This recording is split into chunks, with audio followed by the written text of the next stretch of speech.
Sergeant Elysia Chen breathed slowly as she stood on the observation deck of the Terran defense ship Halcyon.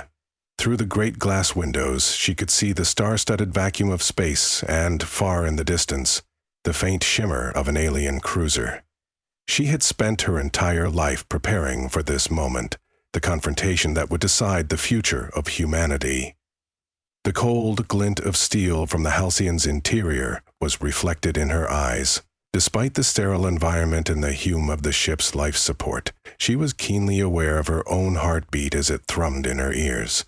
On the polished deck behind her, the rest of her team was making final adjustments to their gear.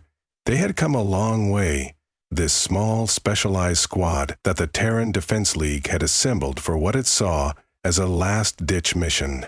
Their enemy, known as the Zalthonians, came from a distant star system. They had arrived in Earth's orbit 2 years earlier, launching swift, precise strikes against Earth's key military sites. The Zalthonians saw the messy, irrational complexity of human emotions as a flaw, ripe for exploitation. Their infiltration had been so effective that many believed Earth stood no chance. Yet, Earth had held on. If there was one advantage humans had, it was tenacity fueled by passion. Elysia, along with her teammates, believed that their convictions and empathy were a strategic resource. They had discovered that the Zalthonians struggled to anticipate moves driven by emotional impetus. Acting on that intangible spark had allowed certain human units to outmaneuver what should have been foolproof alien tactics.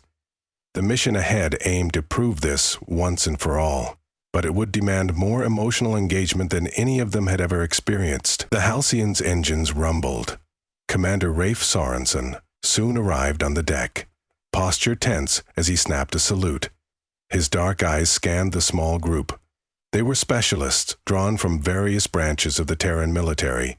Elysia from ground operations, Lieutenant Arjun Patel from intelligence, Corporal Harlow Ridgewood from infiltration, and Dr. Noella Santos from xenopsychology. They were bound by their desire to protect Earth, but also by deep individual motivations that colored every breath they took. Sorensen began to speak in a low voice. Our mission is to board the Zalthonian ship at the first sign of its approach. They believe we're an unarmed shuttle carrying Earth dignitaries, a ruse intended to open negotiations. We have identified the cruiser's layout from prior recon, so infiltration is our priority. We'll disable their main power core from inside. But the real key is to keep them guessing. Act unpredictably. Harness everything in that beating heart of yours. Elysia gave a firm nod. Arjun Patel adjusted his visor, checking real-time data. The tension climbing through the group felt electric. They were a team assembled not just because they had the right skill sets, but also because of the difference in their emotional states. Arjun had lost his brother in one of the opening attacks, while Elysia had spent a lifetime dedicated to upholding her father's legacy during first contact missions. Each soldier here had some personal stake in the conflict, a fervent reason to remain resolute. Within the hour, the Halcyon activated a carefully disguised docking maneuver, broadcasting false codes to the Zalthonian vessel. As the cruiser's doors slid open, Elysia braced herself. She expected a shiny interior with unfamiliar geometry. Her first true glimpse of the Zalthonians up close did not disappoint. Tall, slender figures with angular limbs and pale, hairless faces, their expressions were nearly unreadable. The lead officer projected an aura of rigid, calm composure.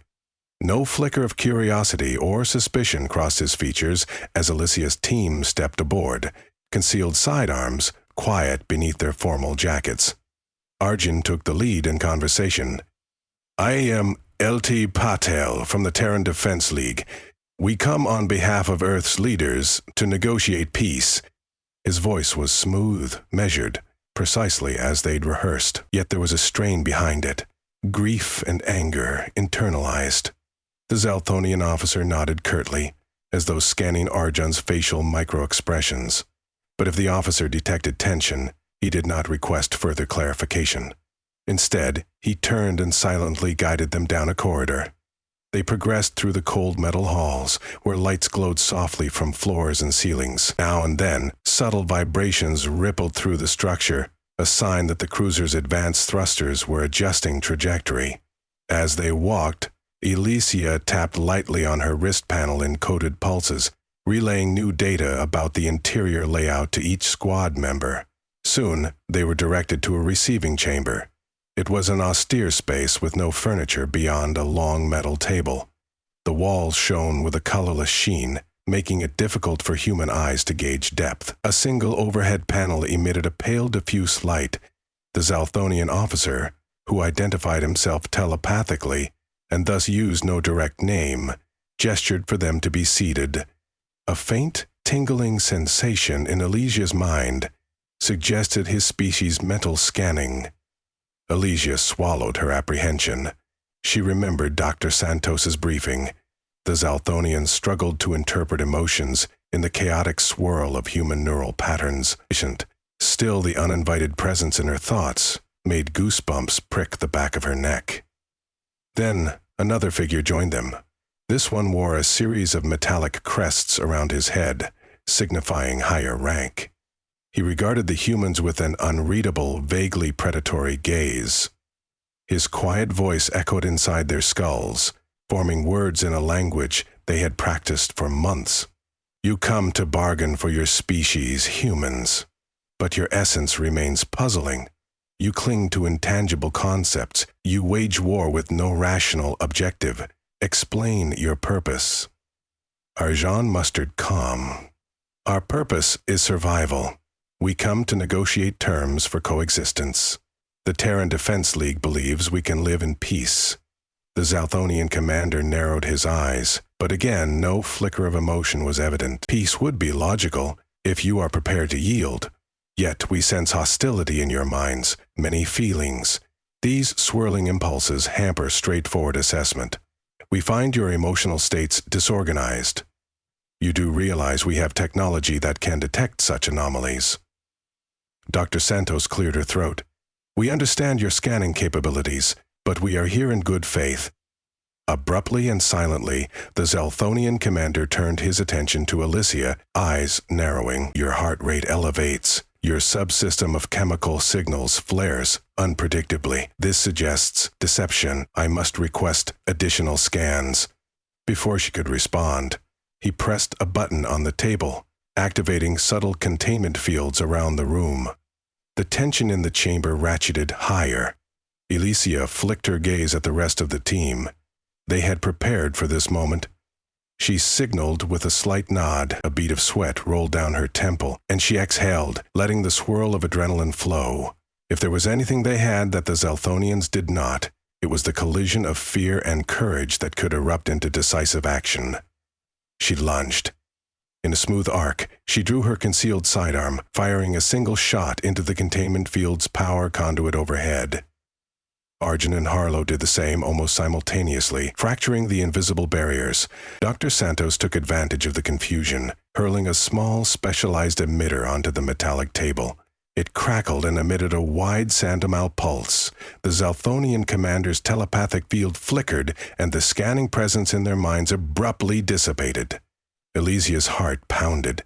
She was fully immersed in the heat of conflict now, not a cold, calculated skirmish, but a deeply felt confrontation, a surge of synergy that came from knowing her team depended on her alert reflexes. Her unyielding determination was what the Zalthonians could never replicate. They never displayed raw grit fueled by heartbreak, loyalty, and dreams. They rushed into the corridor. Arjun swiftly accessed the cruiser's systems through his wrist panel, feeding misinformation to the ship's security network. Arlo took point with a stealth array that bent light around them, ensuring they became fleeting silhouettes in the corridors. Dr. Santos softly reminded each of them through the comlink. Stay emotionally connected, but keep your heads. They'll try to read us at every turn. As they navigated deeper, alarms blared. The overhead lights flashed red, and their footsteps echoed against the cold metal floors. Zalthonian security teams scrambled through perpendicular corridors, the humans stuck to side passages weaving through the labyrinth.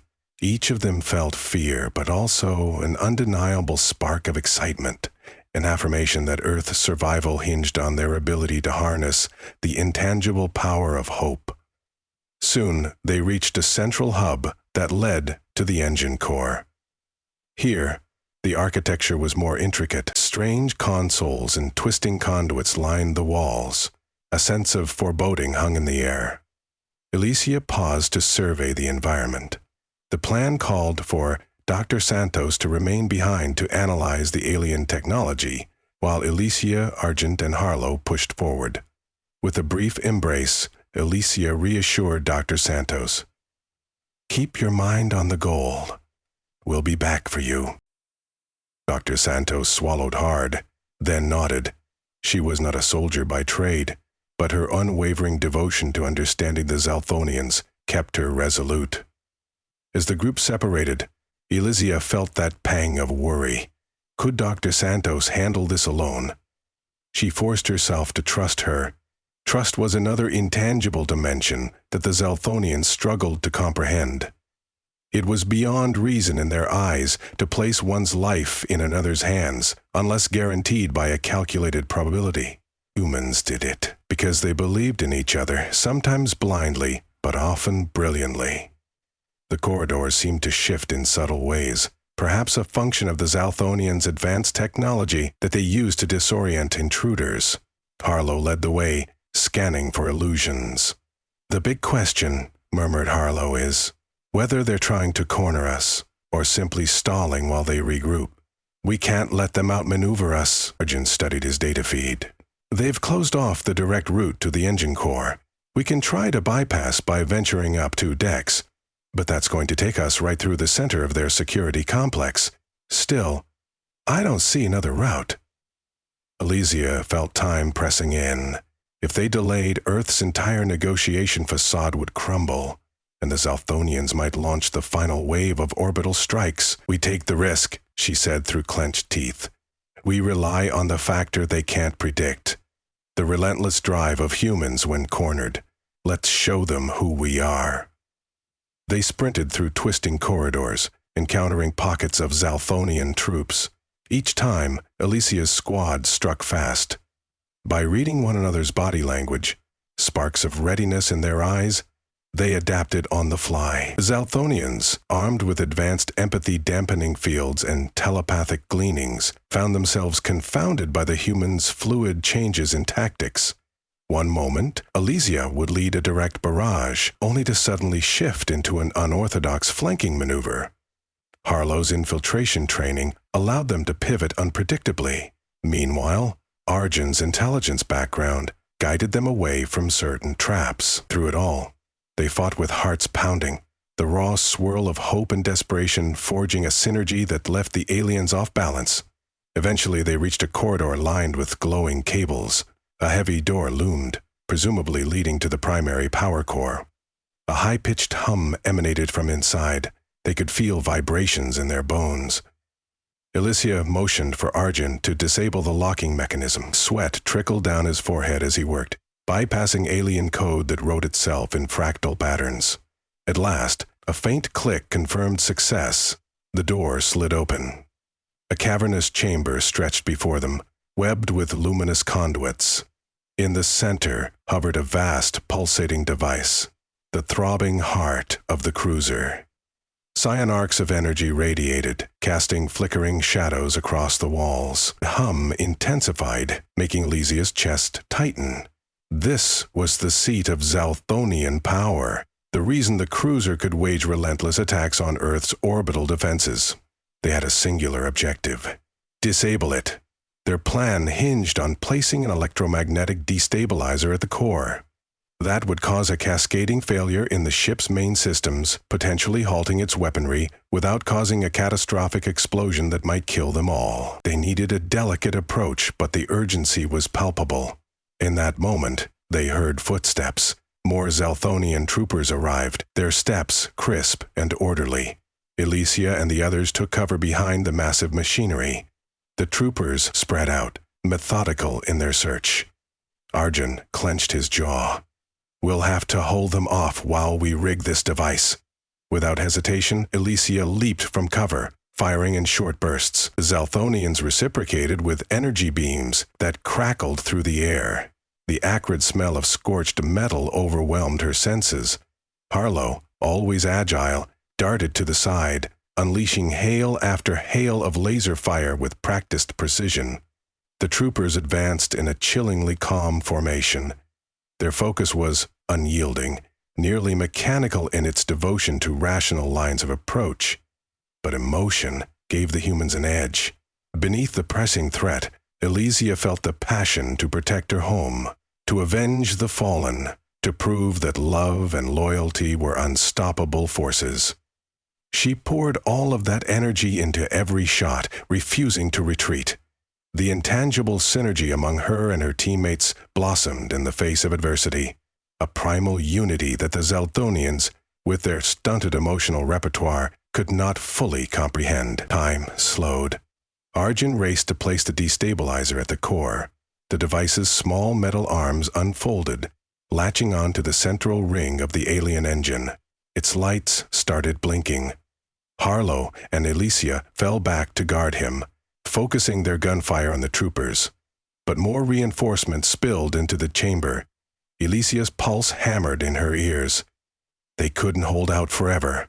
She closed her eyes for half a second and breathed.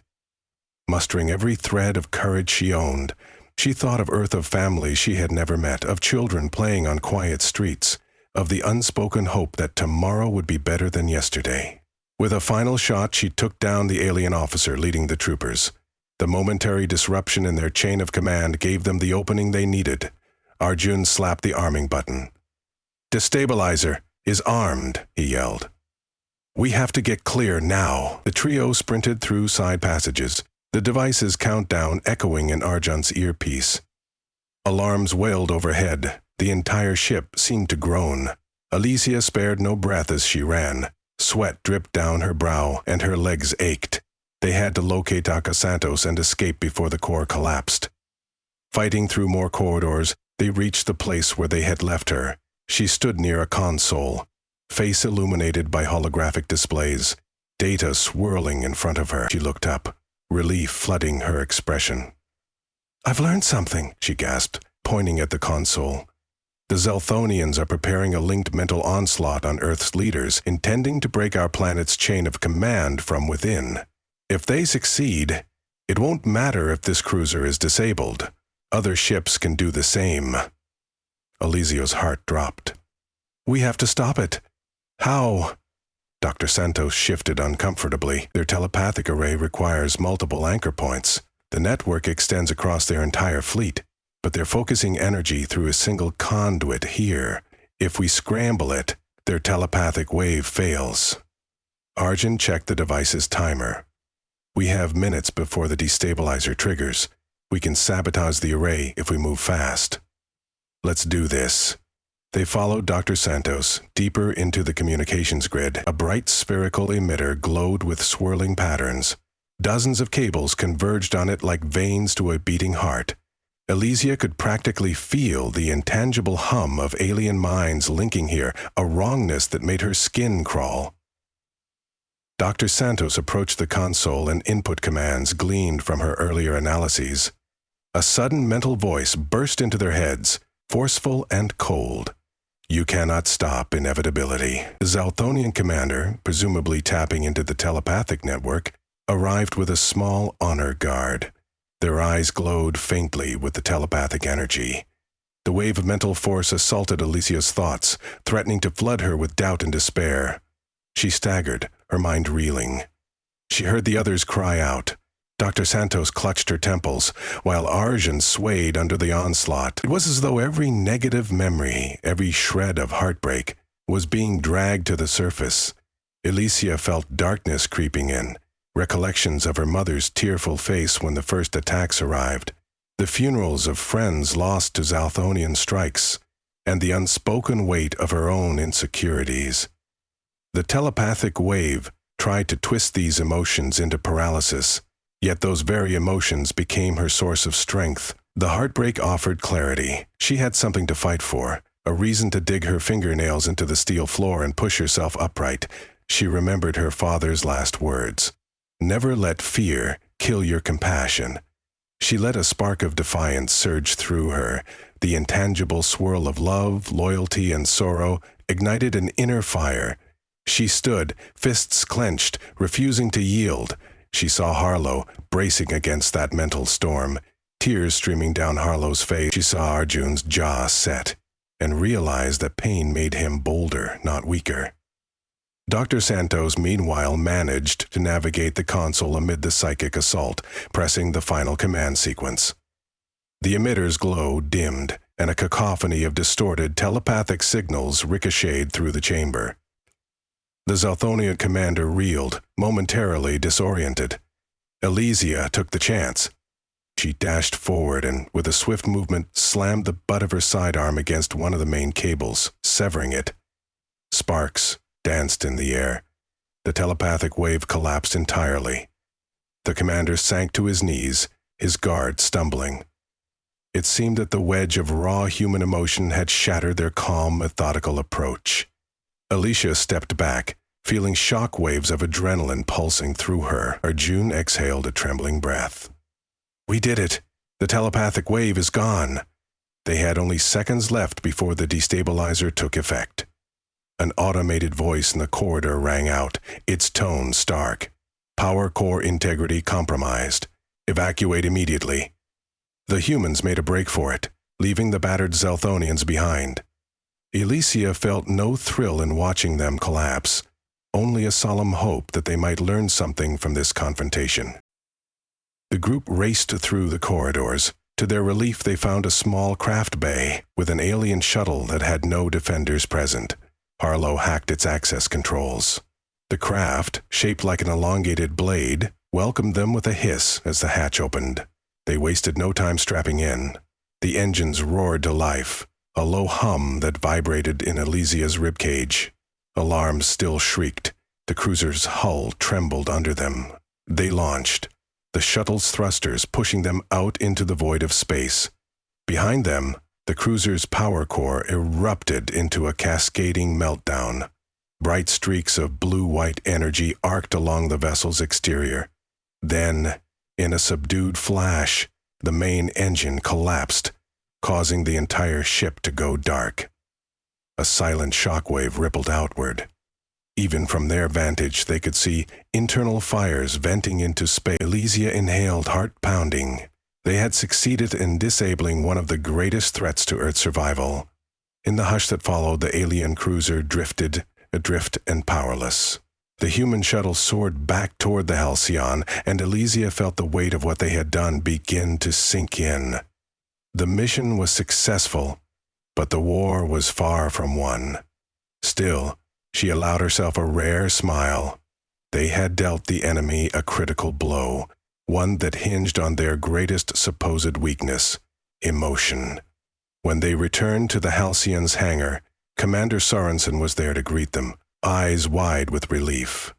Medics rushed forward, but Elysia waved them off, insisting others with more severe injuries be treated first. Once the team had a moment's rest and a chance to clean up, they gathered in the debriefing room. Sorensen's gaze darted between them. "I've received official confirmation from Earth HQ. The telepathic wave is gone, and the cruiser is effectively neutralized. Your action saved countless lives." Elysia felt an ache in her muscles, her bruises throbbing, yet a deep sense of pride glowed in her chest. One by one, each team member described their experiences. Arjun softly mentioned the mental assault, how the swirl of grief and desperation became a clarifying force in the midst of chaos. Dr. Santos explained that the Zalthonians' fundamental inability to harness or fully comprehend emotions had become their Achilles' heel. They treated passion as an impediment rather than a resource. After the debriefing, Elysia found herself alone on a small observation terrace, gazing at the distant stars. She could hear faint chatter from an intercom, updating the crew about the next steps. Earth was still at risk. There were other Zalthonian vessels, new threats, and negotiations that might or might not bear fruit. But for the moment, she wanted to reflect. She realized that, as a species, humans were messy. They loved fiercely, fought stubbornly, and contradicted themselves at every turn. It was that complexity that gave them a remarkable resilience. A species bound by empathy and compassion could weather the storms of conflict because they had something to protect that went beyond cold logic or strategic analysis. They fought for each other, sometimes out of hope, sometimes out of fear, and sometimes out of love. The Zalthonians underestimated that power. In their quest for flawless, emotionless calculations, they had created a blind spot that Elysia's small team had exploited. Her chest tightened with longing for a peaceful future. She thought of her father's lessons from childhood, the way his voice had wavered with emotion when he told her how precious every life was, and how tragedy could unite people under a common cause. That lesson had guided Elysia's decisions and would continue to do so. Perhaps one day, the Zalthonians might come to see the beauty in what they considered humankind's flaw. The next day, the Halcyons set a course for Earth. They were to regroup and plan humanity's next moves. Throughout the ship, conversations buzzed about what would come next. Some believed peace was possible if the Zalthonians were compelled to respect human resolve. Others expected a prolonged war among the stars. Sorensen convened a briefing where Dr. Santos argued for continuing open dialogue. If we can demonstrate to the Zalthonians that emotions aren't purely chaotic, she said, maybe they'll realize that synergy is better than subjugation. Many remained skeptical. Elysia herself had seen the ruthless nature of the alien attacks, the cold disregard for human lives. Yet she remembered the fleeting expressions of confusion on the Zalthonian commander's face. Perhaps the seeds of understanding were planted there, in the cracks that formed when humans wielded their intangible inner strength. Transitioning out of her armor, Elysia stepped into the Halcyon's wrecked chamber. There, crew members rested on metal benches or quietly read data tablets. She was about to leave when she spotted Dr. Santos sitting alone, her gaze distant. Elysia joined her and offered a gentle smile. "Everything okay?" I'm still rattled by the telepathic invasion. They almost made me give up, made me think that every sacrifice had been for nothing. But then I thought of all the people who believed in me, and it gave me the strength to push back. Elysia nodded, empathy etched on her face. They can scan our minds, but they can't truly feel what we feel. That's the difference. Our emotions stack in layers. Hope built upon pain. Joy built upon sorrow. It can look chaotic, but it's also what allows us to reach beyond our limitations. Together, they sat in a contemplative silence. Elysia drew a long breath, let it out, and stared at her hands. They were chafed, calloused from the fight, yet beneath the calluses was warmth, life, blood, and urgent feeling. We've managed to survive so far. I think we'll keep surviving if we remember that what binds us is deeper than fear. The next watch cycle saw them nearing Earth's orbit. The planet came into view, a swirling tapestry of blues, greens, and browns. Clouds drifted over vast oceans. The curve of the horizon kissed by sunlight. It was a sight that reminded all on board what they were fighting for. The fragile cradle of humanity that housed every story, every heartbreak, every triumph of the human race. Commander Sorensen transmitted a message from Earth HQ. Preparations underway to finalize negotiations with any surviving Zalthonian leaders. Defense protocols remain at maximum readiness. We anticipate your arrival to discuss next operations. The Halcyon's trajectory shifted, gliding with effortless grace toward a docking station in high orbit. During approach, Elysia and her team received a new set of orders. They were to remain on standby, possibly to lead an envoy to the Zalthonians, if those aliens signaled willingness to talk. The idea of bridging the gap with an enemy still so unfamiliar felt daunting, but it also offered a glimmer of hope. Perhaps war could be avoided if each side came to recognize the value in the other's perspective. Humanity's greatest gift, after all, was to connect emotionally, to empathize and learn. Once they docked, Alicia escorted Dr. Santos, Arjun, and Harlow to a secure chamber for post-mission checks. They answered the questions of an Earth Council liaison, each providing personal accounts of the infiltration. Now able to breathe more freely, Alicia felt a warm press of relief for the first time in days. When the check was complete, the group dispersed to find a moment of quiet. Dr. Santos lingered behind, rummaging through her notes, preparing for her next analysis of Zalthonian telepathic structures. Alicia returned to a private cabin. She stared at her reflection in a small mirror, noticing dark circles under her eyes. The mission had aged her in intangible ways, leaving invisible scars. She took a seat on her bunk, rummaging through a small personal chest until she found a tattered photograph of her father. The worn edges hinted at how often she looked at it. A pang of sadness mingled with gratitude. She touched the photograph gently. "We did it," she whispered. "Humanity's still standing." In the corridors outside, she faintly heard cheers. Likely some crew members were celebrating the victory. Through the porthole, Earth's gentle curvature glowed. Hours later, Alicia would stand on that planet's surface, possibly to share her experiences or to prepare for another mission. But for now, she wanted to preserve this moment of reprieve. She drifted into a much-needed sleep. Her dreams flickered with memories of the cruiser, of telepathic assaults, of star-speckled voids. Yet underneath the chaos, there was a comforting rhythm, the steady beat of a human heart, resilient and fierce. That sound, more than advanced weaponry or cunning tactics, was the key to humanity's survival. It was the voice of empathy, the pulse of raw determination. In her dream, she saw the Zalthonians recoiling in confusion at this intangible force, unable to reconcile its logic-defying nature. Still, she hoped they might one day come to see its beauty. Perhaps that was the path to real peace. When she woke, the first thing she felt was her own heartbeat, a gentle thrum in her chest. She shifted on the narrow bunk, and a faint smile curved her lips. The promise of a new day seemed bright. She rose, dressed in a fresh uniform, and stepped out into the corridor. The staleness of recycled ship air greeted her, mingled with the faint smell of engine coolant. As she passed by other members of the Halcyon crew, she exchanged nods of mutual respect. She found Arjun in the mess hall, intently scanning data on a tablet.